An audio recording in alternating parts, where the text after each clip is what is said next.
okay. Hello.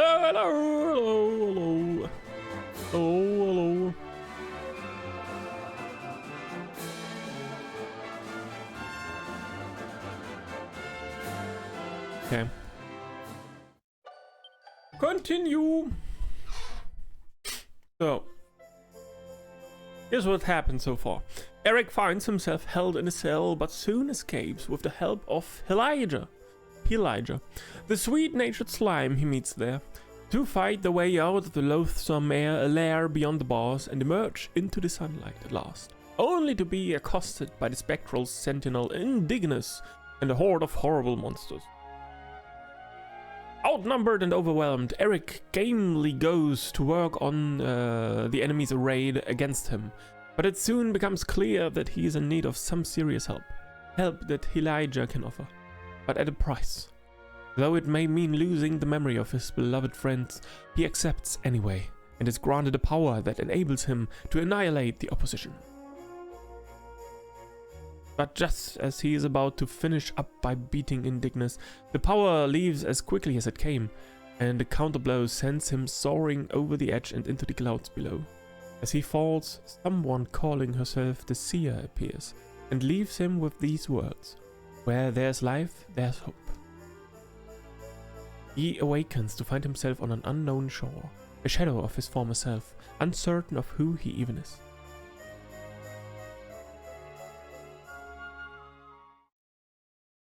Lord Robot in the Kingdom of Dreams. So we start with the next episode now.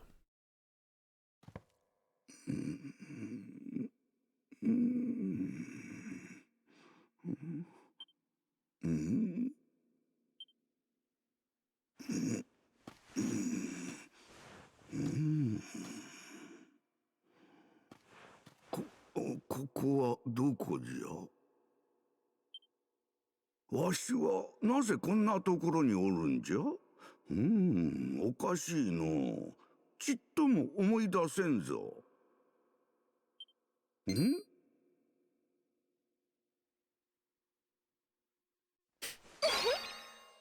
おい！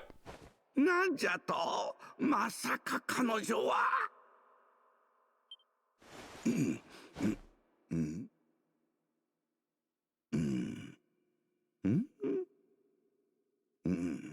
おお、やはり我が愛読書ピチピチバニーのバニーちゃんにうり二つではないか。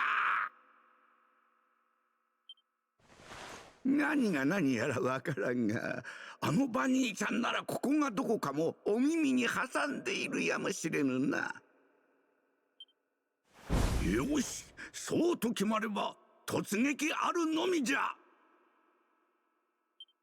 おいバニーちゃん、すぐに行くから待っていてくれ。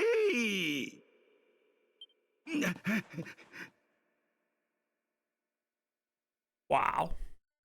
Shit is white. Wait, little lady.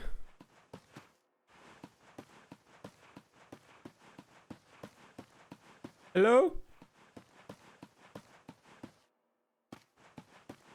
Hello?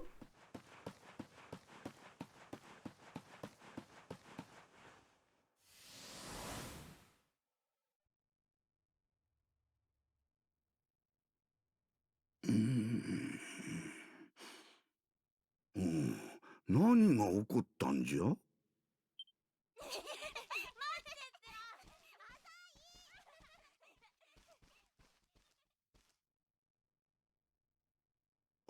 そんな。いや、しかし見まごうはずもない。ここはありし日のユグノア城。似合ってるじゃない、おうさま。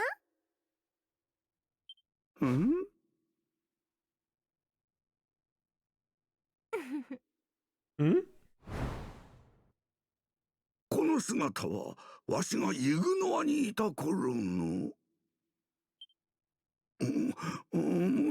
わけがわからんぞい。バニーちゃんよ、そなたは何か知っておるのか？私についていらっしゃい。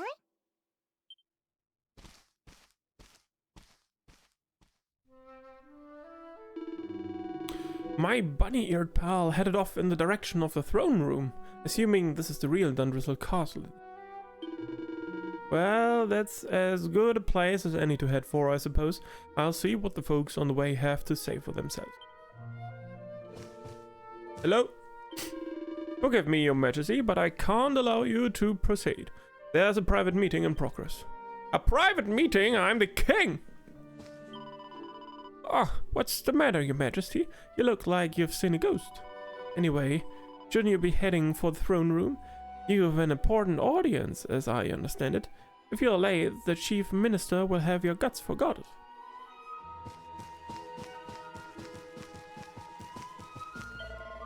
Feeling peckish, Your Majesty?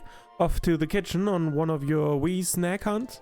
Well, I'll not tell your business, but being king and all, you've been king and all, but I'd stay up here if I were you. One of the ministers informs me that there's something very important afoot.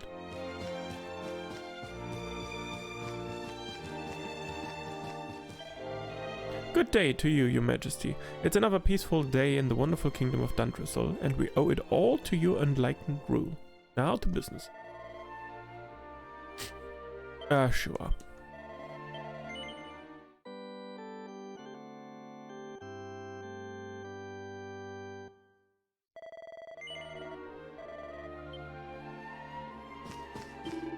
Your Majesty, please wait. One of the ministers was looking for you. He said you should head to the throne room.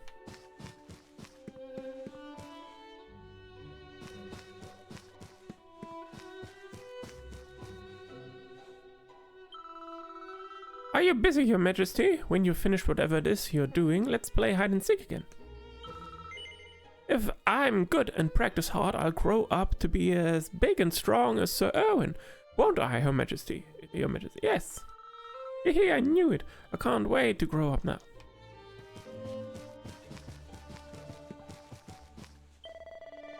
So the throne room is through that door over there. If you head inside and turn left, you'll find... Oh, it's you, Your Majesty. Well, you don't need me telling you your way about your own palace. You'll have to forgive me. I'm new here, you see. So, as a non-native English speaker, I have no idea what this slang is supposed to be. Good day, Your Majesty. The Chief Minister is waiting for you in front of the throne. Just head straight on and you'll see him.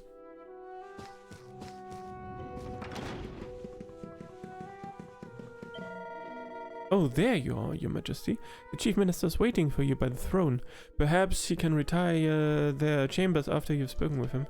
Oh, and dinner weary, I've been keeping a careful eye on your fine collection of gentleman's literature.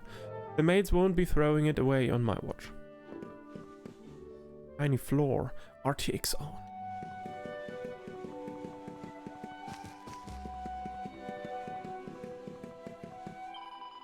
I'm sorry, Your Majesty. Princess Eleanor would tear strips of me if I let anyone into her private chambers. You just missed her, actually. I wonder where she was off to.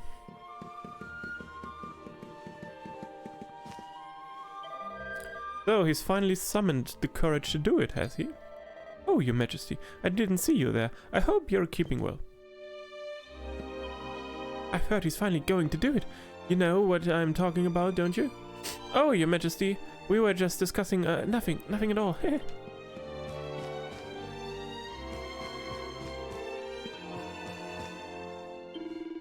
Your Majesty, I have to compliment you on your fine choice of cloaks. The one you've picked today radiates authority like nobody's business. Your Majesty, is it my imagination, or is your crown particularly resplendent today? It sets off your regal whiskers to a T.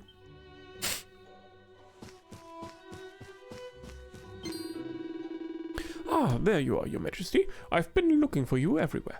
You must remember me telling you that you had an important audience scheduled. It's almost time. Hurry on over to your throne and prepare yourself.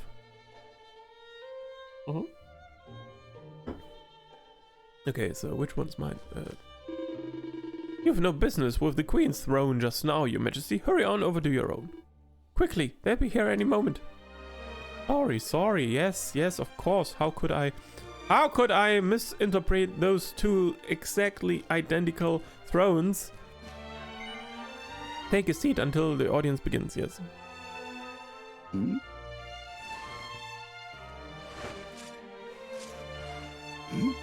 そんな。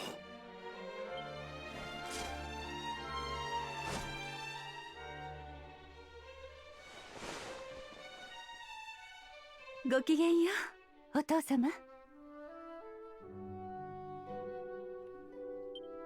お前たちは若き日のエレノアとアーウィン、なぜここに？エレノア王女殿下の護衛隊長アーウィン、恐れ多くも王女殿下と連れ立ち老様の御前に参じました。本日こうして参りましたのは老様に大切なお話があってのこと。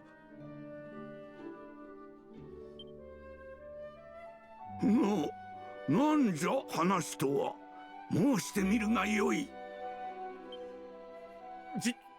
実は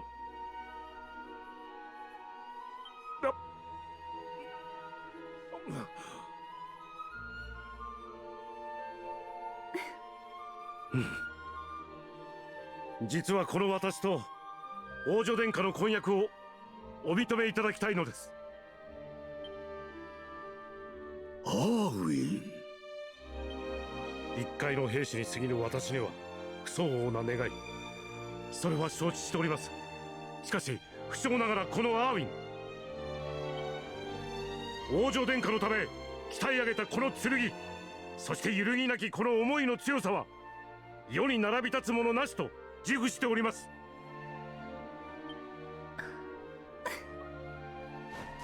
ですから老様、今後は護衛隊長ではなく夫として生涯王女殿下を守り抜くことをお許しいただけないでしょうか。 Off with his head.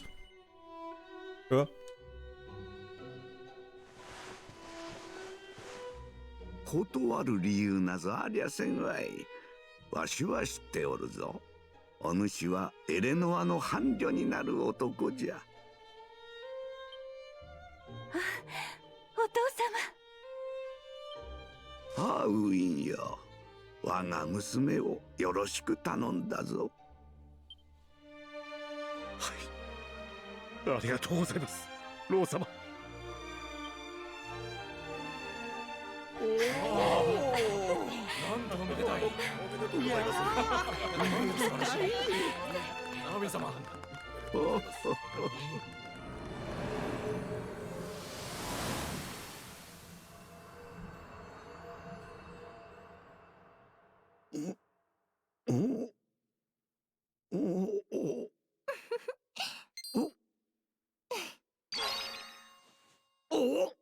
お主はさっきのバニーちゃん。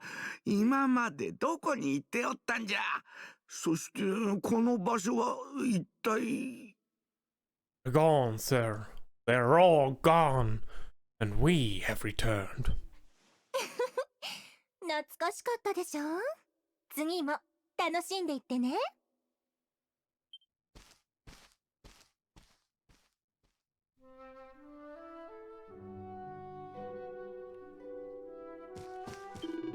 Your Majesty, what are you doing here at a time like this? What's that? You were just in the middle of giving Queen Eleanor and King Erwin permission to marry? Are you quite sure you're alright? It's to be expected, I suppose. The lucky father-to-be himself rushed out in a panic not too long ago. Honestly, the both of you are as bad as one another.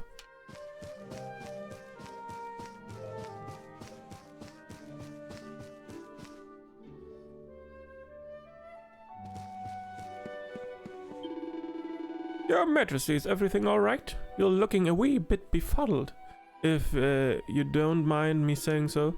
What's that you say? Queen Eleanor and King Erwin lost forevermore? Ah, come on. It's the nervous talking, that's all. Speaking of nerves, the father-to-be seems more than a little jumpy himself. He went flying out of the throne room not long ago like a man possessed. I can't be the only one with an itchy nose, can I? Your Majesty, it's almost time. I bet you can't wait to meet your new grandchild. It'll be the boniest baby ever born, I'm sure of it.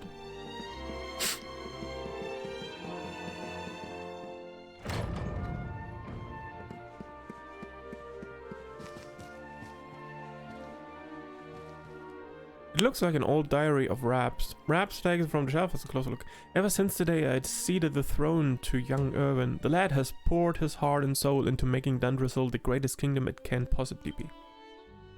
He was never raised as royalty, and I must admit, I shared some of my subjects' doubts about whether or not he was truly suited to rule at first. But now I know I made the right choice. He soon gained their trust and respect, and mine as well. The entire nation is united behind him. My dear Eleanor has made a very fine choice of husband indeed, which means I can get on with enjoying my retirement.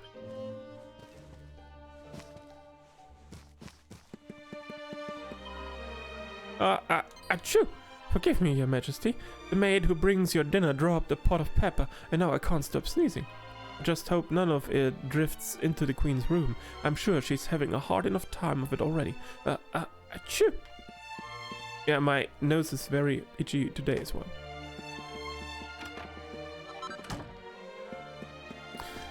Ooh.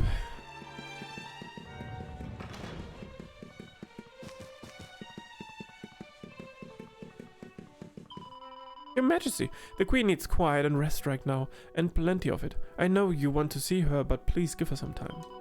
A space. What's that? You just gave them permission to wed? Your Majesty, I understand you're anxious, but please get a grip on yourself. How are you talking to me? I'm the king. Servant? There you are, Lord Robert. I was hoping I might have the chance to speak with you about something before the child was born. Before the child was born? Well now, so it's the day of my grandson's birth, is it? Now, there's a thing. Your Majesty? Sorry, lad. You were saying there was something you wanted to discuss. Aye, it's the child's name. I've been having trouble thinking of anything suitable. So much trouble that it's been distracting me from everything else, if I'm honest. I was wondering if you might see your way to reprising your role as king for a wee while so I can have some time to think it over. Thank you so much. You'll not have too much to do, I promise. There are just 2 items on the agenda for today. The first is something you are more than used to, receiving those who seek a royal audience and giving them counsel. The Chief Minister will be on hand to help you with the most pressing issue. The second is to make the rounds of the castle and assist anyone who needs your aid. The idea of the king aiding his subjects directly was, of course, something you yourself initiated during your reign. I'll be by the fountain downstairs. It's where I do my best thinking. Once you have taken care of the day's business, please come and find me. I'm truly grateful to you for agreeing to this.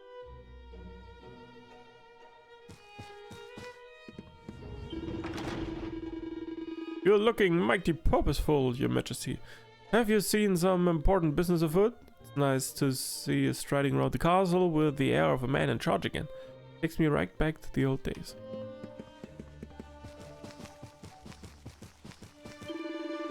Your Majesty, the king has apprised me of the situation. If you would be so kind as to take a seat on the throne when you are ready to begin discharging your royal duties, you will be welcoming visitors from other kingdoms and dealing with various matters of state, both trivial and momentous. King Erwin will be deeply grateful for any assistance you can offer, I am sure, and speaking personally, it will be a pleasure to work with you again, Your Majesty. This is the seat from which the king performs his royal duties. Sit down and get to work, yes.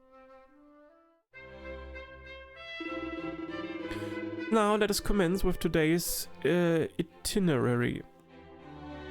As you know, your role is to hear out those who come before you and use your wisdom to give counsel as the representative of the crown of Dundrissel. Your Majesty, let me first express to you my gratitude for granting me this audience. I've traveled all the way from the kingdom of Sniffelheim to seek it.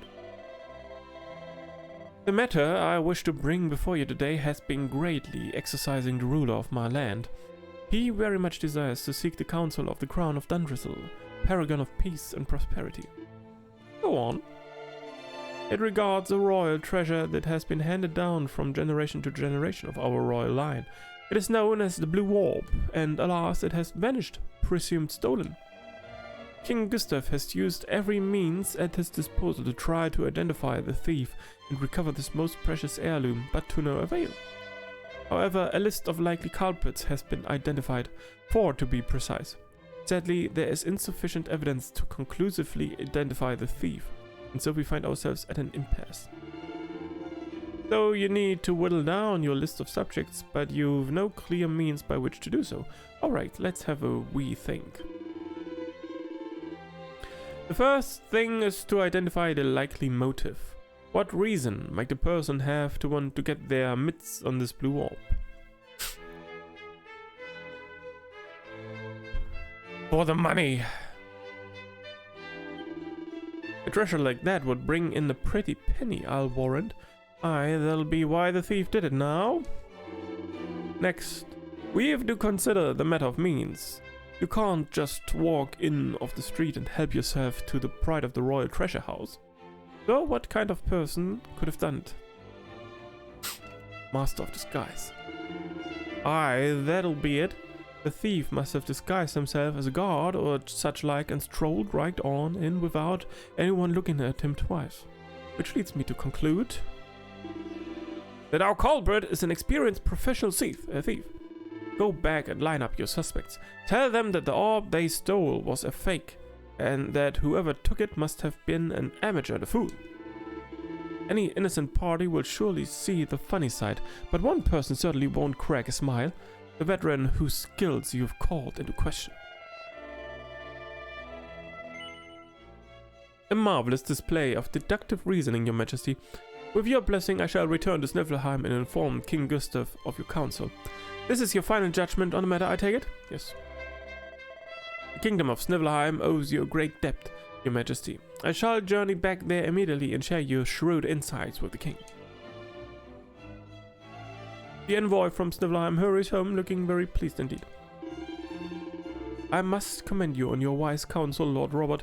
Your advice will doubtless lead to the unmasking of the rogue who stole the treasure. Now, shall we move on to the next matter? Yes. Very good, Your Majesty. Then, without further delay, let me present you with the next problem requiring your attention. The Sultan of Gallopolis salutes the mighty kingdom of Dundrasil and all its people, and sends this, a missive penned by his most exalted hand. Your Majesty, I trust that this message finds you well. Word on the continued triumphs and glories of the kingdom reaches us on a daily basis. In truth, I write seeking your counsel for this very reason. As you may know, the Sultanate has suffered a prolonged heatwave. The land is parched, and we fear for this year's harvest. As ruler of a realm of plenty, I beseech you, share with us the secrets of your prosperity that we might avert disaster. I await your reply by return of rider. Your humble servant, the Sultan of Gallopolis. The message ends there. I do not wish to pressure you, Your Majesty, but His Excellency the Sultan has most desirous of a swift response. Ugh, sounds like they've got themselves in a pretty pickle over there, eh? Well, I'd better see what I can do to help them then, hadn't I? Drought prevention advice, eh? Can't say it's a problem we have ever faced over this way, if I'm honest. Well, let's start with the basics, shall we? If I'm to write a reply, I'll need to decide on the tone of the letter first.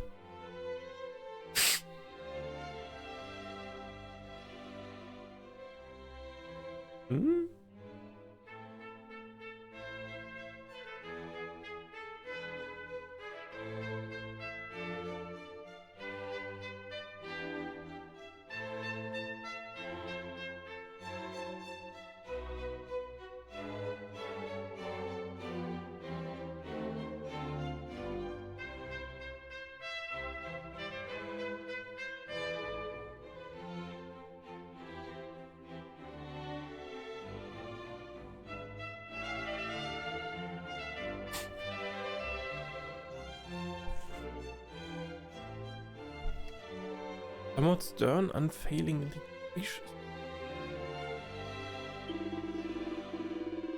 Aye, that's probably the best way to go. Eh? Now to the tricky part, what to do in a drought. Let's weigh up the options. Think outside the box. Right, that's it. I've got it.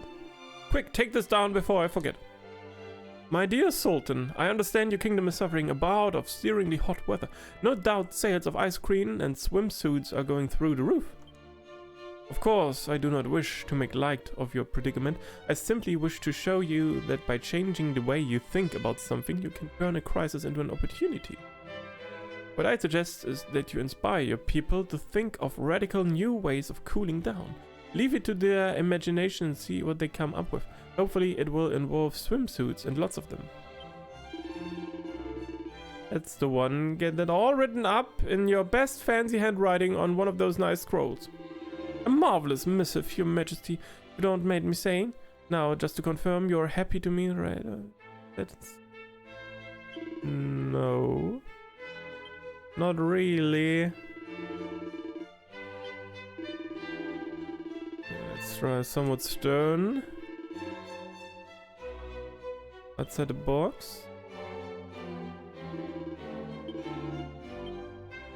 My dear Sultan, I understand that your kingdom is at risk of a severe drought. Put simply, there are limits to what one can do in such a situation. Might I suggest that you take a leaf out of the book of the tribes of ancient times? I speak, of course, of the sacred ritual of the rain dance. Only the chief of the tribe, you in other words, may perform it. Belly dance for 3 days and 3 nights without rest or sustenance before the den of a dragon. Then and only then might you be saved. That's thinking outside the box for you? No. It's horrible. Okay. Okay. Stern. Conventional wisdom.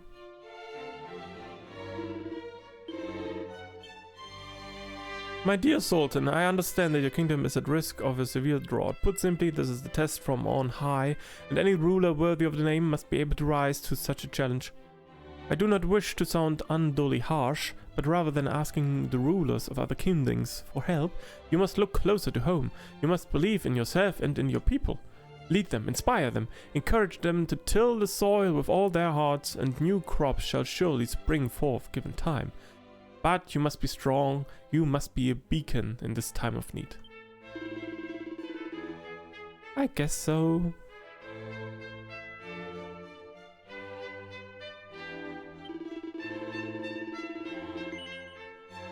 Sure, excellent. We'll send it back to Gallopolis with the rider right away. Shall we have them send it the next visitor? Yes.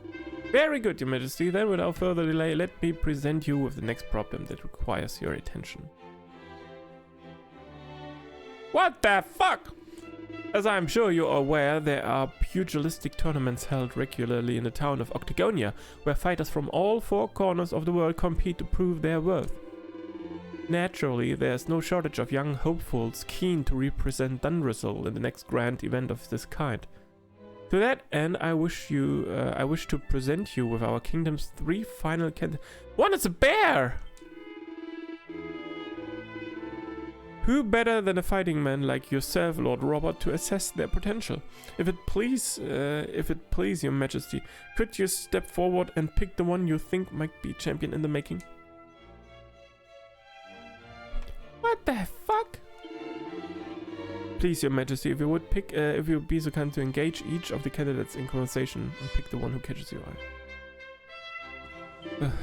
A fine choice, your majesty. I knew a discerning eye like yours would sort the champs from the chaff. Your pick is brimming with brute strength. He can tread steel with his bare hands. You're picking me, are you? Hey, that's pure dead brilliant, that is. You won't regret it. My opponents will, though. Hur. So, we're good to go, aye? No? Gah, make your mind up, will you? You got me all worked up there. Well, you'll regret not picking me, I tell you that for nothing. An interesting choice indeed, Your Majesty. This one's a real wild one, without a shred of decency or compassion for his fellow fighter.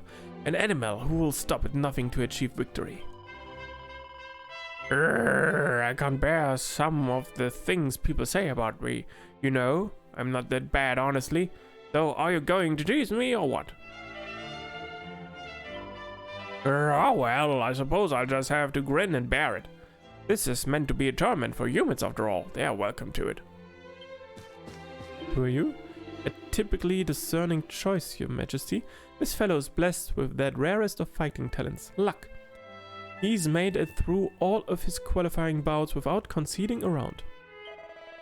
I'm afraid I'm not exactly brimming with confidence, Your Majesty, but if you pick me, I'll cross my fingers really, really hard and hope for the best. So come on, what do you say? Oh, I don't blame you, to be honest. I mean, who picks a 97-pound weakling to represent their kingdom? Oh, well, I guess my luck finally ran out. Actually, I would like to take the bear.